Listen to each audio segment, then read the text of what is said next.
messieurs, bonjour. Pour ce premier débat sur le studio Acuité TV Silmo, nous rentrons directement au cœur du business de l'opticien avec le thème « Nouveaux consommateurs, nouveaux comportements du consommateur, comment s'y adapter ?»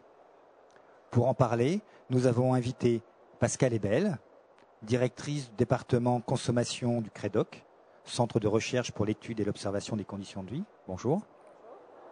Isabelle Paulet, directrice de l'Observatoire Junium, spécialiste des 0-25 ans. Ravi de vous accueillir. Bonjour. Frédérique Laville-Leroy, directrice marketing d'Essilor France. Bienvenue. Bonjour. Nicolas Honnet, responsable adjoint de la cellule études et consommateurs chez Atoll. Bonjour. Bonjour. Je vous rappelle que nous sommes en direct au Silmo et sur Acuité TV. La régie, combien d'Acunotes nous regardent actuellement? Plein. Donc, plein d'Acunotes nous regardent actuellement. Je les salue donc, ceux qui nous regardent, et j'en profite pour les remercier de leur fidélité.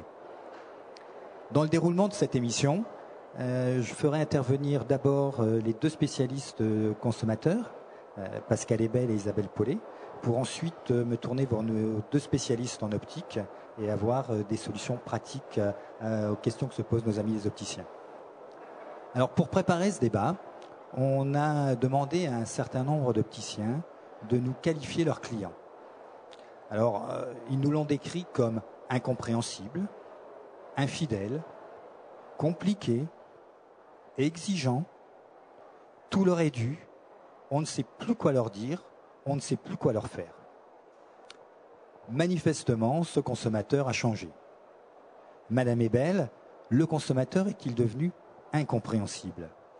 Alors le consommateur a toujours été très compliqué. On a eu des changements importants qui sont liés à des arrivées de nouvelles générations qui sont nées dans des périodes beaucoup plus difficiles pour eux. Donc ont développé des comportements malins, experts.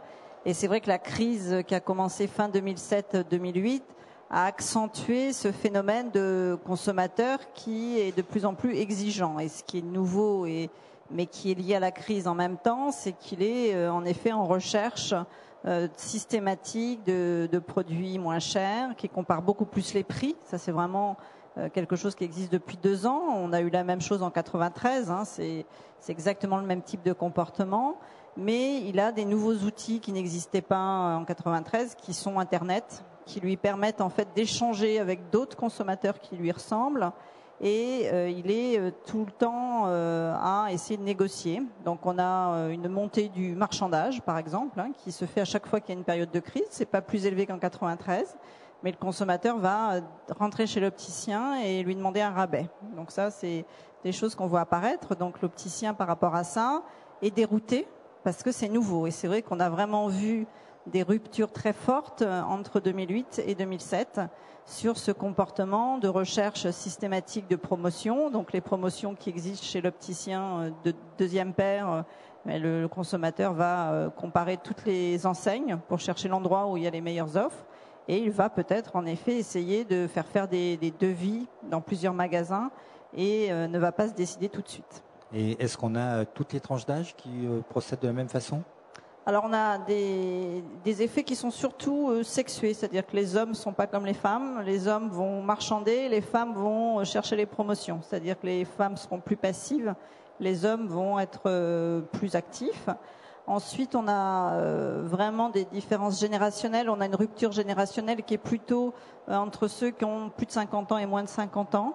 Il y a vraiment une rupture avec la génération mai 68, qui est une génération qui est née dans cette société de consommation. Et tous ceux qui sont en dessous de 40, 50 ans ont vraiment ces comportements de consommateurs plus experts. Et entre 30 et 50 ans, on a une connaissance, en fait, on a une expertise qui est très forte. On est beaucoup plus sensible à des arguments de recherche de sens. Et ça, c'est quelque chose qui s'est accentué pendant la crise. C'est-à-dire que ces catégories-là vont essayer de retrouver du sens quand ils consomment. En fait, on a eu une action liée à la crise qui est de rejeter la société de consommation ou de l'hyperconsommation. C'est quand la crise est arrivée, tout le monde s'est dit finalement, est-ce que j'achète pas des choses en plus?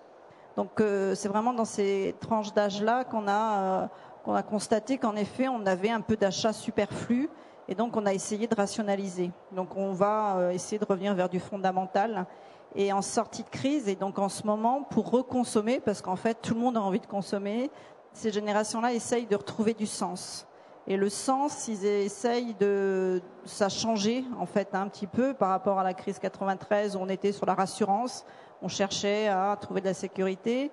Aujourd'hui, on veut trouver du sens plus globalement, donc en ayant une vision plus développement durable. C'est un terme assez conceptuel, le consommateur ne sait pas forcément le définir, mais ils vont essayer de chercher peut-être des produits qui sont plus préservation de l'environnement ou plus solidaires.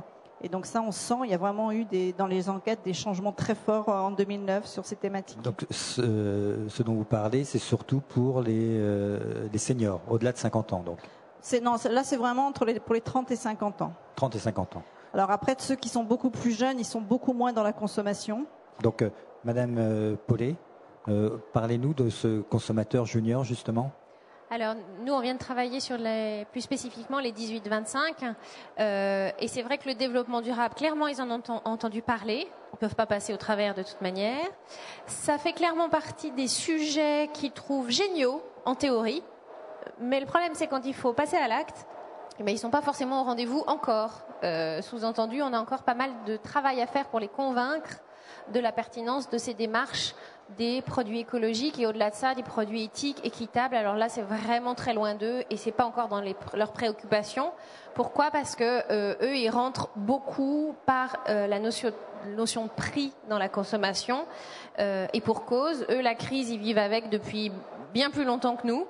Ils sont dans une forme de précarité assez avancée depuis pas mal de temps. Ils sont frappés par le chômage, particulièrement violemment en ce moment, mais c'est pas nouveau. Et donc, ils ont mis en place des scénarios de consommation nouveaux, extrêmement efficaces, pour aller débusquer ce qu'ils appellent le bon plan. Et s'il y a une notion qui définit leur façon de consommer aujourd'hui, c'est cette quête et cette traque absolue du bon plan. Aujourd'hui, la consommation, pour eux, elle passe beaucoup par cette dimension-là. Et le bon plan fait complètement partie de leur plaisir de consommer aujourd'hui.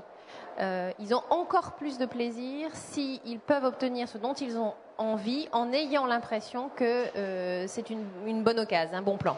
Donc le bon plan, c'est le bon prix pour le senior, pour le junior, pardon. Au niveau du senior, donc comment peut-on faire pour attirer le senior dans les magasins d'optique ? Vous savez que c'est quand même le cœur de cible de l'opticien, la presbytie. Donc comment peut-on faire pour le séduire ?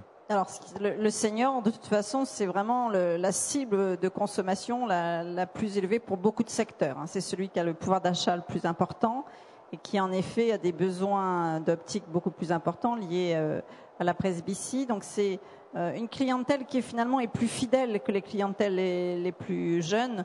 Donc, ils vont moins changer d'opticien. Donc, pour les séduire, il faut en effet développer beaucoup de services. Et je pense que la relation client prend beaucoup d'importance, surtout pendant la crise. Comme tout va mal, en fait, et les seniors encore plus que les autres catégories, on a besoin d'échanger. Donc, en fait, on a vraiment vu ces derniers temps ce retour vers le commerce de proximité. Donc, l'opticien en fait partie. C'est qu'on a besoin de parler. Donc, pour attirer cette clientèle, il faut apporter tout ce confort de la relation, de l'échange. Et en même temps, cette clientèle-là est plus en recherche de qualité.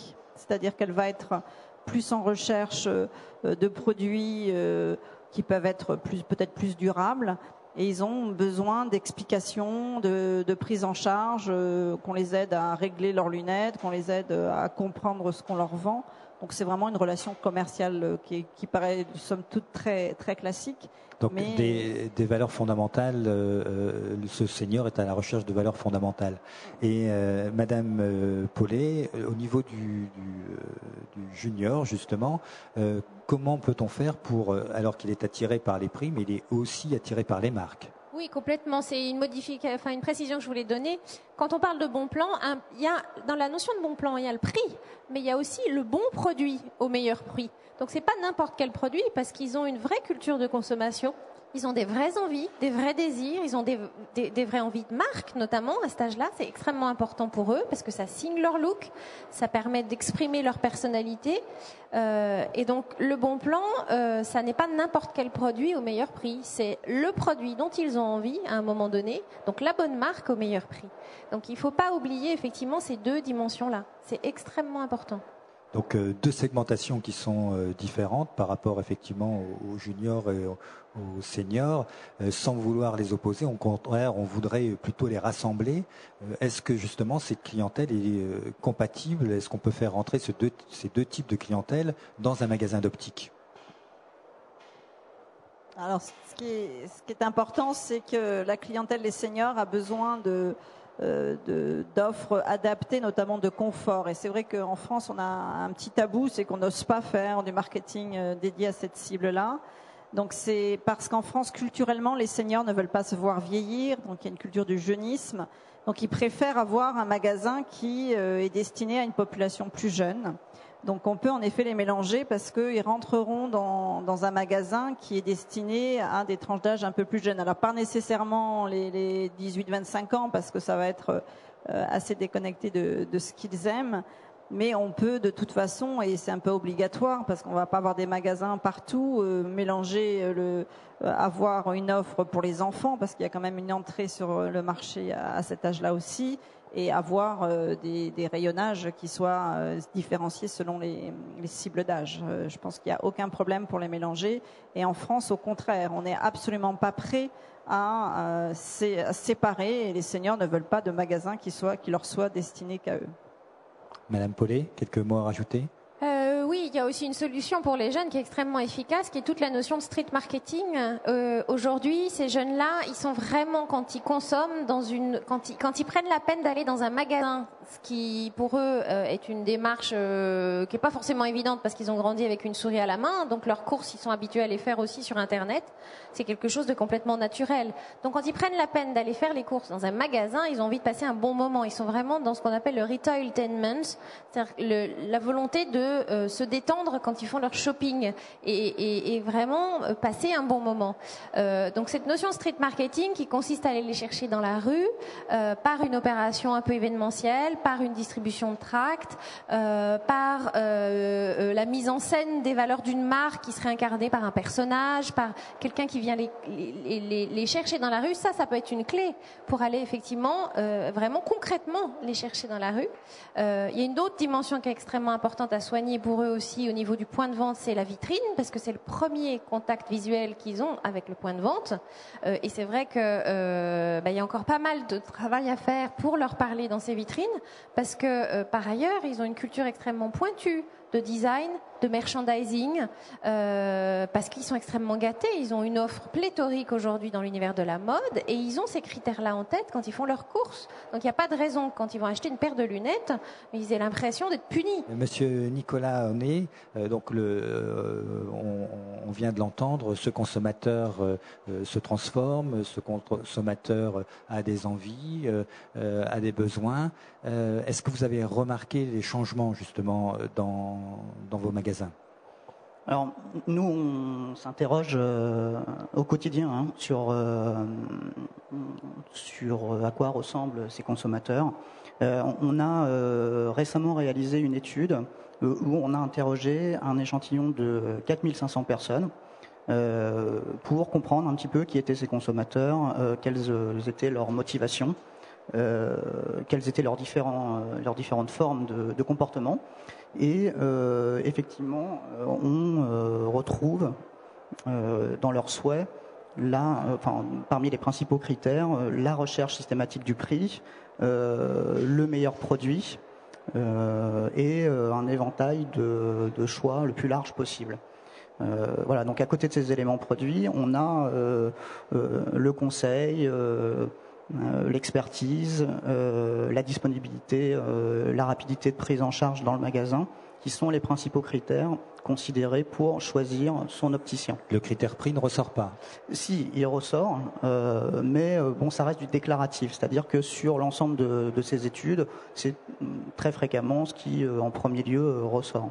Voilà. Nous, ce qui nous a plus attiré, je dirais, l'attention sur cette dernière étude, c'est, et ça nous a un petit peu interpellé, c'était la réduction du délai de renouvellement d'un équipement optique qui était auparavant de 4 ans et qui tend à être désormais plutôt compris entre 2 ou 3 ans, en fait. Voilà, donc ça nous a, dans un contexte de pouvoir d'achat un petit peu limité, interpellé, puisqu'on a des comportements de consommateurs qui se restructurent un peu autour d'achats davantage coup de cœur. On s'attache un peu à compresser ses dépenses alimentaires pour pouvoir ponctuellement s'autoriser à s'offrir des produits d'un montant un petit peu plus significatif, quoi. Donc on a toujours un consommateur qui systématiquement, quand vous l'interrogez dans les différentes enquêtes, vous répond que c'est la recherche du prix qu'il veut absolument, alors que dans le même temps, vous avez ce même consommateur qui va faire l'acquisition d'un iPhone, d'un écran plasma, etc. Et ça se manifeste comment donc ce que je veux dire, c'est qu'il y a une forme de paradoxe en fait. Dans les magasins, donc ce changement, est-ce que ça veut dire qu'il y a plus de devis puisque bon, il y a cette, 60%, cette dualité avec le prix, le service, la qualité. Il y a 60% de consommateurs qui aujourd'hui ne font pas de devis, en fait. Ils vont dans un magasin, et un magasin unique, et ils passent à l'achat tout de suite, en fait. Voilà, moi, c'est le chiffre que j'ai sur ce point. Mais je voulais revenir sur ce paradoxe, en fait, que nous, on trouve intéressant sur, justement, ce pouvoir d'achat, la réalité économique, en fait, d'un côté, versus ce désir d'achat, en fait, ce vouloir d'achat, qui nous donne un consommateur parfois raisonnable à certains moments et parfois beaucoup plus impulsif en fait dans ses achats, quoi. Merci. Justement, Monsieur Honnet parlait d'un consommateur raisonnable. Ce consommateur a justement besoin de légitimité pour consommer. Est-ce que dans les études que vous avez pu faire chez Essilor, vous retrouvez ces éléments? Oui, alors moi je crois que de façon plus générale, on est dans un marché où en effet il y a, on est dans un marché économique où on est un peu arrivé au bout de la consommation, où la conscience écologique fait d'ailleurs qu'on se dit mais à quoi ça sert tout ça, et que c'était même antérieur à la crise économique. Et certains économistes disent que d'ailleurs il faut des crises de temps en temps pour pouvoir purger un système parce que sinon la machine s'emballerait. Donc je crois que ce consommateur aujourd'hui, il est à la fois face à peut-être un espèce de consumérisme au bout duquel il est déjà arrivé, plus il a des arbitrages à faire dans le domaine de ses achats. Donc je crois que sur tous les secteurs, ce qu'on retrouve, c'est qu'il y a une espèce de choix, il y a une espèce de gestion qui est faite naturellement par le consommateur.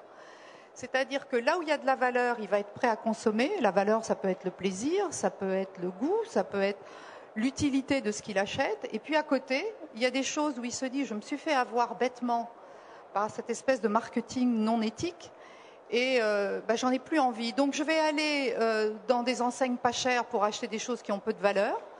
Et c'est valable à la fois pour des gens qui sont riches, pour des gens qui le sont moins. C'est-à-dire je vais essayer d'acheter intelligemment. Et puis par contre, là où il y a de la valeur de plaisir, de la valeur d'image, de ce que je suis par rapport à ce que je porte, etc., là, il va peut-être aller acheter de la qualité. Et donc, on voit. On est plus sur la notion de qualité perçue que de la notion de qualité prix. On est dans la valeur que j'y apporte. Et dans la valeur perçue, ça peut être j'ai envie d'avoir une jolie monture parce que justement, j'ai envie de me mettre en valeur par une marque très connue. Et puis, par ailleurs, si je pense que ça n'a pas beaucoup de valeur, je vais essayer d'acheter le moins cher possible. Et je pense qu'on est face à un consommateur gestionnaire, intelligent, et il devient de plus en plus difficile. Et c'est ce qui va nous pousser. C'est ça qui est génial. Comment faire pour le séduire, alors, ce consommateur exigeant, justement? Moi, je crois que dans le domaine de l'optique, on est un peu face à deux choses, parce que des lunettes, c'est des verres, le domaine de la santé, de la transparence. Donc, du coup, comme c'est transparent, du coup, c'est un peu opaque pour le consommateur. Et puis, de l'autre côté, il y a les lunettes, les montures, qui, elles, sont un peu ce que l'on voit, et qui sont un peu le reflet de soi, qui est plus du domaine de la mode et du paraître. Donc, c'est deux choses qui sont un peu antinomiques et qu'on retrouve dans une paire de lunettes et qu'on doit retrouver justement chez l'opticien. Donc, pour moi, dans ce marché très opaque pour le consommateur, où en plus les médias se sont vraiment déchaînés, parce que les médias aiment bien prendre l'opticien qui fait des bêtises plutôt que celui qui rend la vue à des gens qui l'avaient perdu. Ça, c'est beaucoup moins intéressant, c'est moins un scandale. Il faut redonner des repères aux consommateurs, il faut qu'ils s'y retrouvent dans tout ça. Il faut faire de la pédagogie et puis il faut mettre en avant la valeur. Donc pour moi, il faut écouter, il faut accueillir, il faut expliquer et il faut être hyper professionnel. C'est-à-dire qu'il faut démontrer que quand on rentre chez vous, eh ben, vous êtes un professionnel de l'optique, c'est-à-dire à la fois quelqu'un qui fait de la mode et du plaisir, mais aussi quelqu'un qui fondamentalement est dans la filière de la santé visuelle. Donc en fait, ça veut dire que cette opération de séduction, pédagogique, d'information, de prise en compte, démarre dès le devis. Ah oui, totalement. Mais d'ailleurs, dans votre journal, il y avait une opticienne qui témoignait, qui disait, moi, quelqu'un qui vient pour un devis, c'est comme si je devais lui faire une vente. Et du début jusqu'à la fin, je l'intéresse parce que même si la personne ne dit pas oui à la fin, elle se rappellera qu'elle a eu affaire à quelqu'un qui peut-être, au total, c'est plus cher, mais qui lui a expliqué la valeur de ce qu'il allait lui vendre. Et ça, c'est fondamental. Alors après, bien sûr, il y a peut-être le réseau mutualiste qui n'est pas celui, justement, qui correspond à votre magasin, mais c'est important toujours de donner la meilleure image de soi. Et de toute façon, ces gens-là, au bout d'un moment, ils reviendront, parce qu'ils se rappelleront de quelqu'un qui a fait les choses différemment et donc qui là, les a mis en confiance. On est sur un travail de fond, c'est-à-dire pas un travail à court terme.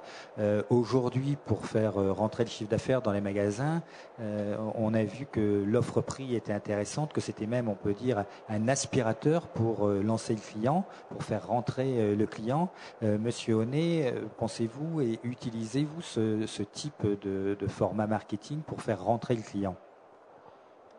Non, nous, notre créneau justement, c'est d'essayer de tout faire pour activer ce désir d'achat en développant des collections originales.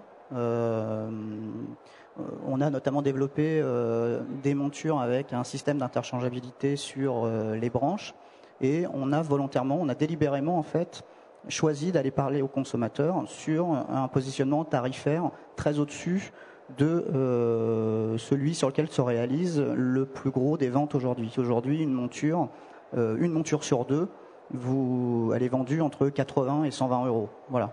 Donc nous, on est parti sur cette collection spécifique, sur un positionnement au-dessus de 190 euros, et on a malgré tout réussi à créer de la valeur de plusieurs points.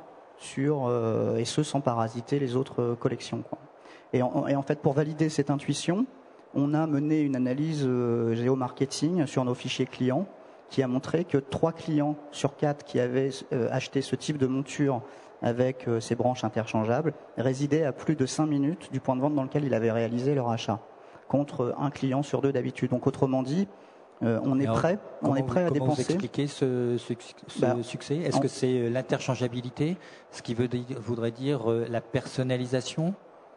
On est prêt à dépenser un petit peu plus en déplacement qu'à l'accoutumée pour venir découvrir en magasin un produit innovant, exclusif, qu'on ne va pas trouver ailleurs. Voilà, c'est cette idée de plaisir. Là, on n'est clairement pas motivé par le prix sur ce sujet.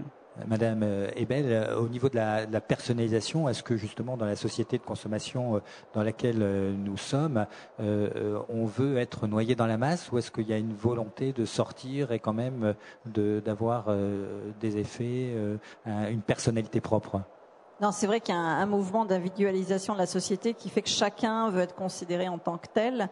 Mais c'est vrai que dans cet exemple-là, c'est aussi surtout l'innovation. Je pense que, évidemment, pour la sortie de crise qui fonctionne très bien, c'est un produit qui est nouveau, qui apporte là de l'interchangeabilité qui permet d'avoir cette personnalisation. Donc c'est un produit complet et c'est là-dessus qu'il va falloir rebondir. C'est dans trouver des nouvelles lunettes, des nouveaux conforts, des verres qui s'adaptent à la vue à tout moment pour ceux qui sont plus vieillissants, qui ont des problèmes à la fois de presbytie et de myopie. Donc c'est d'arriver à être dans ces facteurs de changement et de surprendre. Je pense que les nouvelles générations sont en attente de surprises, que ce soit du côté design, en effet, mais aussi du côté produit qui doit pouvoir évoluer. Et la lunette ne doit pas rester telle qu'elle était conçue il y a une vingtaine d'années.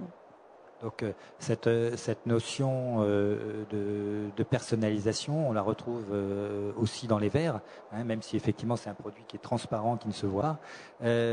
Pour preuve, il y a quelques jours, on a fait une news sur les nouveaux progressifs adaptés à certains cas, comme pour l'ordinateur, pour la conduite, pour le sport. Eh bien, ça a marqué un vif et réel intérêt chez l'opticien.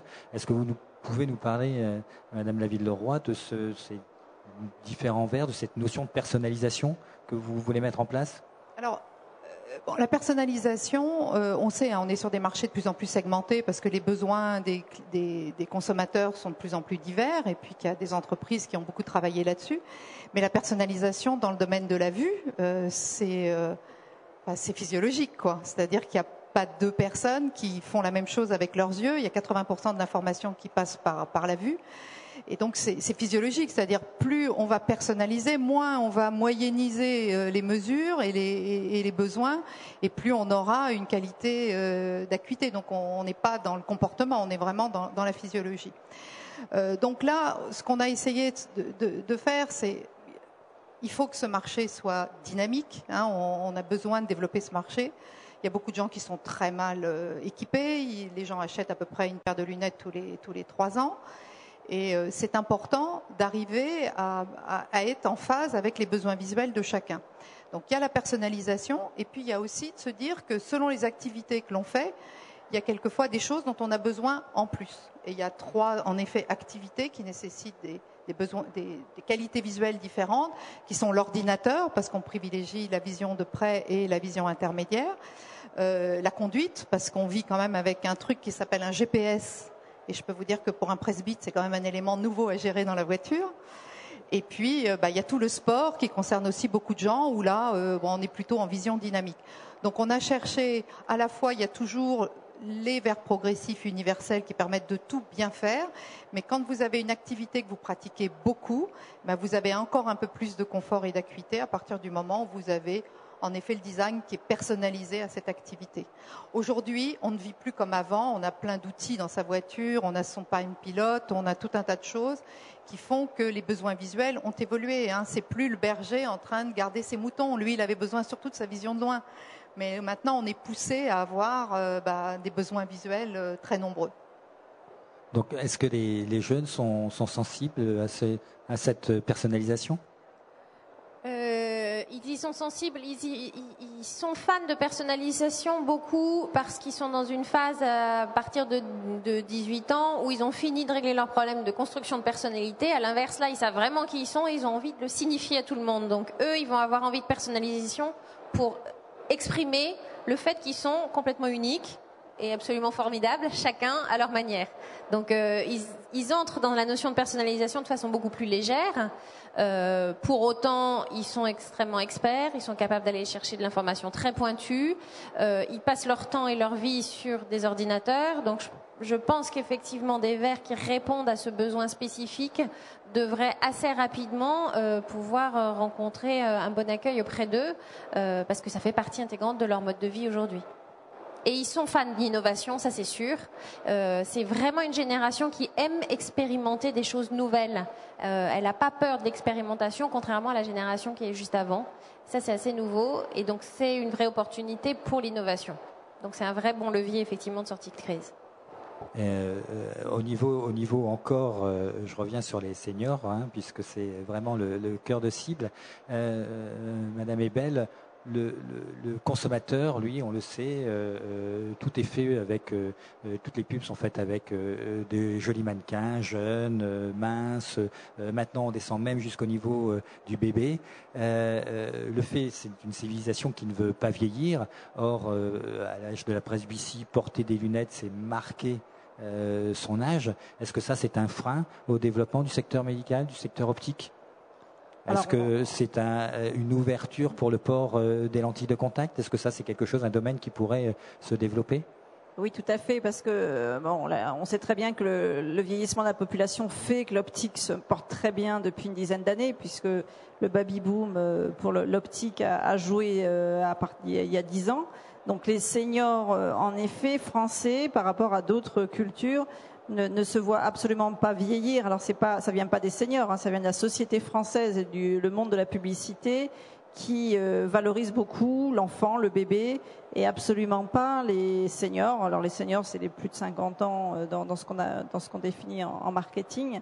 Donc il y a ce refus global de la société de considérer le vieillissement, en fait, parce qu'on est dans une société de culture catholique, hein, qui a peur de la mort, en fait, et donc ça c'est un frein, en fait, au développement de la consommation de cette cible. On sait très bien que c'est un relais de croissance très important, que c'est surtout parce qu'il y a un changement générationnel des seniors. La génération de mai 68 est très différente en termes de relation à la consommation, donc elle consomme beaucoup et ils passent du côté des seniors.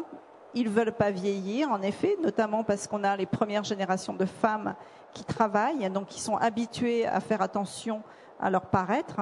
Et donc porter des lunettes. Alors il y a un autre exemple médical qui est très très fort, qui sont les prothèses auditives. Et on a qu'une personne sur 5 qui en a besoin qui en porte, tout simplement parce que c'est quelque chose qui se voit et qui fait vieillissant. Et la presbytie, c'est la même chose, c'est-à-dire qu'autour de 45 ans, les gens qui commencent à être presbytes, ils aiment pas, donc ils refusent de porter des lunettes. Donc en effet, c'est des générations qui ont porté des lentilles parce les lentilles sont arrivées à une époque où elles ont pu en porter, ce qui n'est pas le cas de ceux qui ont plus de 60 ans. Hein. Elles n'ont jamais connu les lentilles, donc elles en ont jamais porté. Donc on peut imaginer en effet qu'on va avoir une presbytie qui sera corrigée par des lentilles si en effet c'est possible avec des lentilles progressives. Et donc, est-ce qui qu'on se peut développent. imaginer à ce moment-là, ce dont rêve la profession depuis des années, c'est le multi-équipement, c'est-à-dire plusieurs paires de lunettes et également paires de lentilles. Est-ce que le consommateur est prêt à aller jusque-là? Est-ce qu'on peut le pousser, lui expliquer que c'est dans son intérêt visuel aussi? Il le fait déjà parce que ceux qui portent des lentilles ont forcément une paire de lunettes parce que les lentilles c'est plus difficile à utiliser, à porter. Donc en effet, je pense que le multi-équipement, comme ça se fait dans beaucoup de secteurs, est une solution aussi, un relais de croissance. Les relais de croissance importants sont les seniors parce que ils vont être de plus en plus dans la recherche esthétique, donc de porter des lunettes différentes, d'avoir plusieurs types de lunettes pour différentes activités. Je pense qu'en effet, ils sont aussi plus sportifs et ont besoin d'outils qui correspondent à leurs activités, mais à condition de développer une offre destinée au confort des seniors. Donc en rendant, faut arriver à faire des objets qui ne vieillissent pas et qui en même temps permettent de corriger la vue adaptée à des populations qui n'ont pas les mêmes besoins que les populations les plus jeunes. Donc en fait là on retrouve un peu le même principe et les mêmes attentes que les 18-25, puisque dans l'étude récente que vous avez faite, Madame Paulet, vous disiez, vous conseillez de parler de rêve, d'imaginaire aux 18-25 ans, de scénariser les valeurs de la marque. Comment est-ce possible autour d'un objet comme les lunettes? Les lunettes, elles ont une grande chance, c'est que très souvent, elles sont griffées. Enfin, en tout cas, celles qui plaisent aux jeunes, quand ils vont les chercher, je ne parle pas de l'équipement, et encore, c'est le cas aussi pour l'équipement visuel, mais elles ont une marque avec un grand M. Et c'est clair que les marques, elles ont un gros travail à faire, justement pour créer cette valeur, pour justifier et favoriser l'achat d'impulsion, parce que les jeunes, les 18-25, c'est l'archétype de nos consommateurs de demain. C'est pour ça que c'est intéressant de les regarder de près. Ils sont déjà dans l'expertise absolue quand il s'agit de consommer. Ils sont déjà dans la rationalisation aussi absolue. On parlait tout à l'heure du paradoxe qui est d'un côté un consommateur qui parle de prix et qui chasse le meilleur prix, et de l'autre côté qui est capable d'un coup de cœur. Les jeunes, ils sont déjà complètement là-dedans et ça leur pose pas 2 secondes un problème. Pour y arriver, c'est pas compliqué. Ils ont mis un scénario très rationnel où ils optimisent complètement le quotidien, c'est-à-dire tout ce qui est consommation subie. Et par contre, tout ça, ils le font pourquoi? Justement pour pouvoir dégager suffisamment de budget pour pouvoir craquer pour leur coup de cœur et se faire plaisir, et acheter une belle monture qui coûte cher, ça fait pour eux partie d'un vrai coup de cœur. Donc pour provoquer ce coup de cœur, il n'y a pas 50 solutions par rapport aux jeunes. Il y a effectivement le fait de travailler sur le fond, sur les valeurs, parce qu'ils y sont sensibles, ils ont un vrai besoin d'authenticité. On parlait tous de transparence tout à l'heure sur le produit. Eux, ils ont aussi besoin de transparence dans les valeurs de la marque. Il faut qu'ils retrouvent de A à Z, discours jusqu'au produit, ce qu'incarne et ce que veut passer comme message la marque, et que ce soit cohérent par rapport à ce qu'elle est.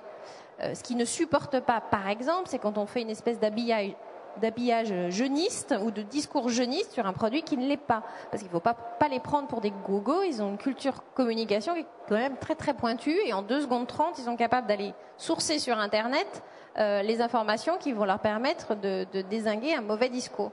Donc de la cohérence, du fond, des valeurs, et par contre, ils ont besoin de rêver, parce que le monde qu'on leur propose aujourd'hui est quand même pas rigolo tous les jours. Donc ils ont besoin d'évasion, et ça se traduit comment? On leur a posé la question des pubs qu'ils préféraient encore récemment, c'était il y a quelques mois, et ce qui est intéressant, c'est de voir que toutes les pubs qui sortent très fort dans ce qu'ils aiment sont souvent des pubs avec de l'animation, dans lequel on sort complètement du réel, où il y a de l'humour, il y a de l'affectif, et effectivement le fait qu'on ne représente même plus le monde adulte, et pour cause, ils n'ont pas forcément envie d'y aller dans ce monde adulte-là, et on peut les comprendre. Donc un travail des marques, Madame Laville-Leroy, vous travaillez sur la notion de marque depuis un certain nombre d'années. Est-ce que vous partagez ces mêmes approches? Totalement. D'ailleurs, on parle de nouveau de pas prendre le consommateur pour un imbécile. Je pense que là, on se prend les pieds dans le tapis dès qu'on commence à faire n'importe quoi avec sa marque. Donc nous, chez Essilor, de toute façon, on a toujours communiqué. On communique surtout sur Varilux. Et là où on a été un peu plus incisif cette année et ces derniers temps, c'est qu'on a essayé de donner des repères au consommateur en lui disant, dans des verres, il y a des marques, ça a beau être transparent, mais vous avez le droit d'exiger de savoir ce que vous achetez. Et je crois que les plus heureux ont été les opticiens qui nous ont dit, au moins, vous nous aidez à donner des repères. Et si nous, on travaille bien, au moins, on a la preuve, on peut la donner aux consommateurs. Donc, on continuera ce combat. Et je pense qu'il ne faut pas raconter n'importe quoi. Il ne faut pas dire qu'on a des qualités qu'on n'a pas. Je pense que ce qui est important, c'est de dire au consommateur la vérité et de l'aider dans ce marché, en particulier de l'optique, où beaucoup de gens cherchent à enlever de la crédibilité à l'opticien. Autre domaine et sujet d'actualité, c'est aussi le développement durable. On a vu que notre consommateur de plus de 50 ans avait une certaine fibre, un certain intérêt pour cela, c'est-à-dire aussi c'était une façon de déculpabiliser dans ses ventes, dans son achat.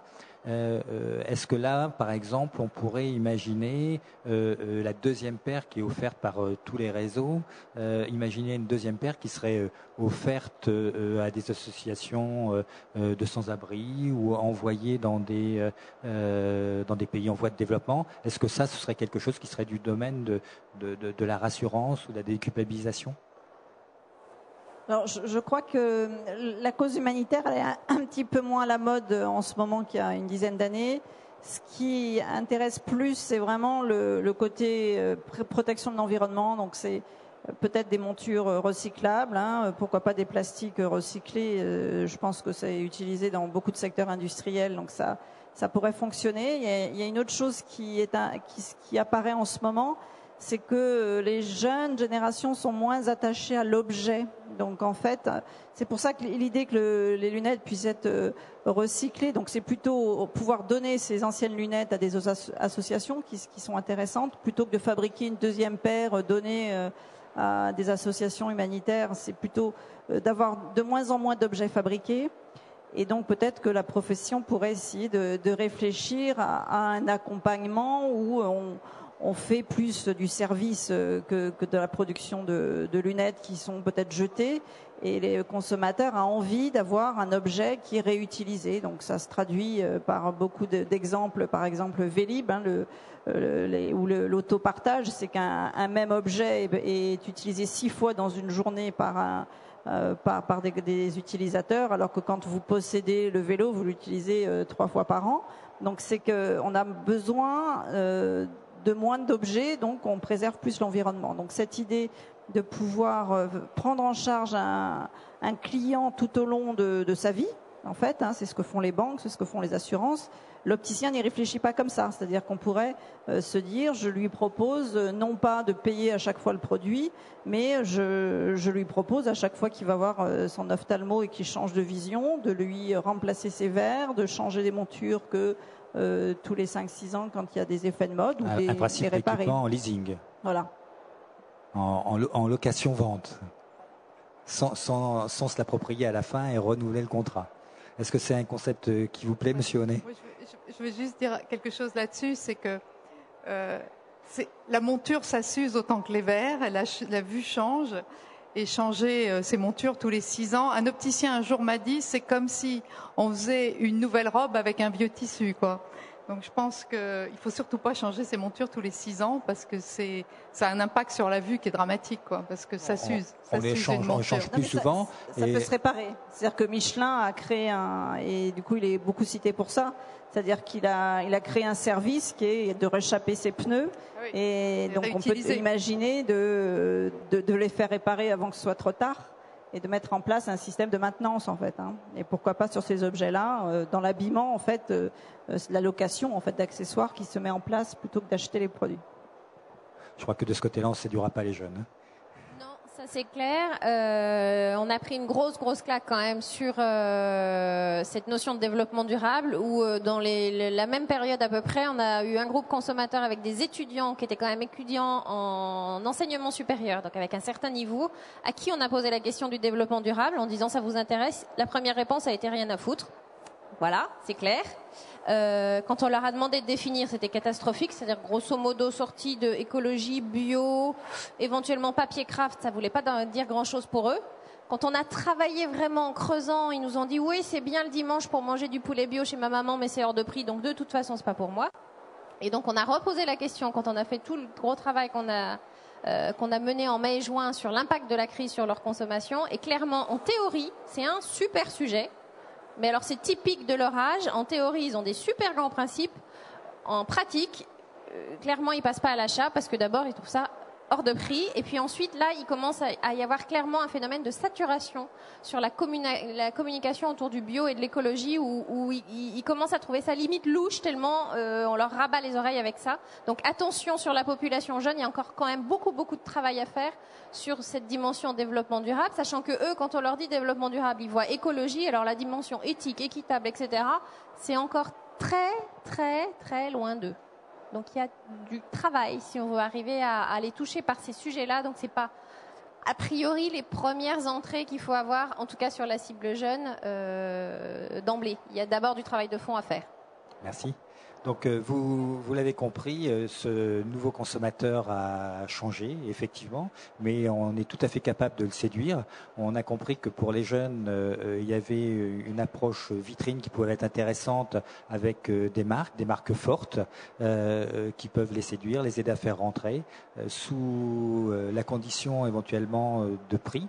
Au niveau du consommateur senior, il y a une notion de déculpabilisation peut-être à lui donner, donc bien lui expliquer les produits, bien lui expliquer l'usage en fait du produit, plus parler d'usage du produit que du produit lui-même. Le titiller éventuellement un peu plus sur la notion d'humanitaire et de récupérer ses anciennes lunettes. Je pense que c'est aussi, on l'a entendu, de raisonner en tant que professionnel de santé, dès l'établissement du devis, c'est-à-dire dès le devis faire comme si c'était une vente, c'est-à-dire l'interroger, le questionner, le prendre en compte de manière à ce que quand il a fait 1, 2, 3 magasins, même si c'est que 40% des clients qui font dans les magasins, il se souviendra de vous parce que vous l'avez pris en compte. Donc j'espère que avec tous ces conseils, je veux croire que l'opticienne qui nous a dit je fais des devis, je ne les vois pas revenir.